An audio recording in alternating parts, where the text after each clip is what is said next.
ছোটবেলায় মায়ের কাছে পড়তে বসা। মনা, কাল তোর অঙ্ক পরীক্ষা না? হ্যাঁ মা, কাল আমার অঙ্ক পরীক্ষা। বল পাঁচের ঘরের নামটা বল। পাঁচে কে? পাঁচে কে? পাঁচ। পাঁচ দুগুণে 10। তিন পাঁচা? তিন পাঁচা? তিন পাঁচা? তিন পাঁচা কত? তিন পাঁচা ভুলে খেয়ে নিয়েছিস? 15। চার পাঁচা? চার পাঁচা? আমার খুব দাঁতে ব্যথা করছে। কিসে দাঁতে ব্যথা করছে? পড়তে বসলে তোমার দাঁতে ব্যথা পেটে ব্যথা শুরু হয়েছে না? চার পাঁচা কত বল? চার পাঁচা 20। পাঁচ পাঁচা? পাঁচ পাঁচা? পাঁচ পাঁচা? পাঁচ পাঁচা?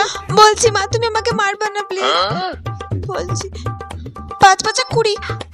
কি? চার পাঁচা যদি 20 হয় তাহলে পাঁচ পাঁচা 20। তোর আজকে হচ্ছে, কালকে তোর পরীক্ষা, তুই পরীক্ষা খাতায় কি লিখবি? সারাদিন কি করো? সারাদিন শুধু খেলা খেলা না?